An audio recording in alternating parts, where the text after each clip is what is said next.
Hey besties, it's your girls again, Karan and Irene.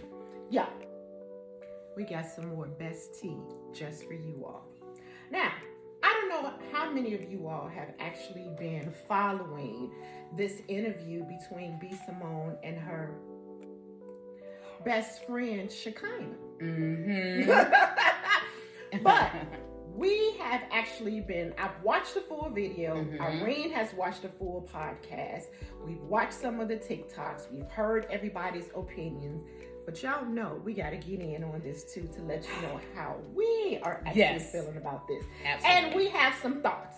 So let's put this out there first. We have some thoughts. These are our thoughts. Disclaimer. These are our thoughts. Please don't get mad. This is just what we observe and how we feel. Okay, so Irene, what do you think as far as about this interview? Like, what is your overall thoughts? You know, I to be honest, I had to watch it twice. Okay. I really had to, because initially, I think we talked about this, I had just seen the clips on social media, and all I saw was B. Simone saying, Jesus. I was like, what is happening? So I went back and I watched, and the first time, I immediately got annoyed with B. Simone. So I was like, what kind of friend are you? Yeah. And I seen a Facebook post that said, may a friend like B. Simone never find me. And I thought, woof, that's tough. So then I went back and I saw someone do like a think piece on it on TikTok, and I watched it again from a different point of view. So initially I was floored that B. Simone would sit back and watch a friend struggle. You know, get their car repossessed, have to go on food stamps. You know, lose their apartment, have to move in with their family, struggling because they went through a divorce and had financial issues.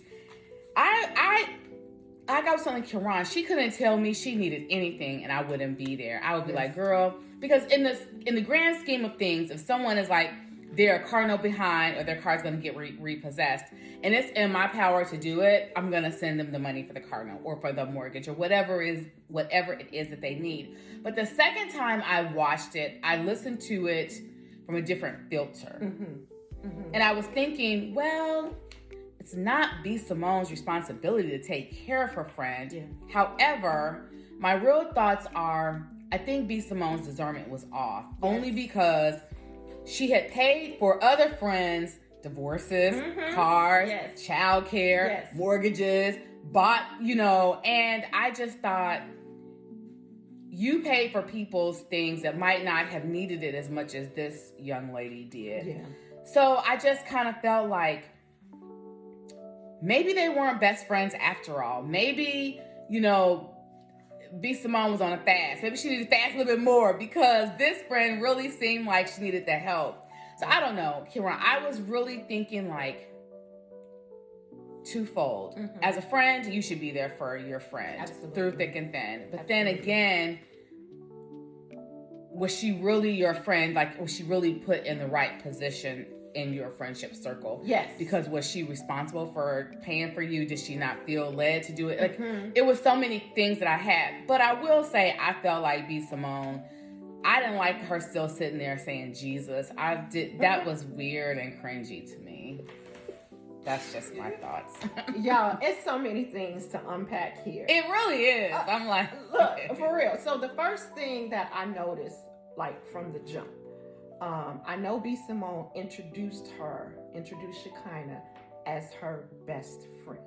She introduced her as that. So I'm gonna take you at your own words. This is who you say she is, right? Yeah. Okay. Right. Clearly she's not. Right. But then immediately I'm like, wait, I feel like Shekinah is, no offense to Shekinah at all. From what I get, I think she's a nice person. But I'm like, no, this is her cheerleader, her booster, sidekick, her sidekick, her yes woman. That's how I felt. Like everything that B. Simone said, she agreed with it. Now, here's the thing. All of this to me was for the cameras. They had just come from the BET Awards, you all, okay? She wanted to talk about her fast. Now, the way I grew up, what I learned from the Word of God, You ain't got to go around telling people that you're fasting. You're not supposed to. So why we're even mentioning that? We didn't even have to go there. Nobody cared, okay? Baby girl sitting there eating some Miss Vicks potato chips and you weren't eating anything. Nobody noticed anything. So that was the first thing. You want to talk about your fast. This baby is questioning, did God really tell you to do it? Did he tell you to do that? Did he tell you to do 10 days? Remember the whole thing with the whole 10 days? And everything was, girl, let's talk about that. Tell them about that.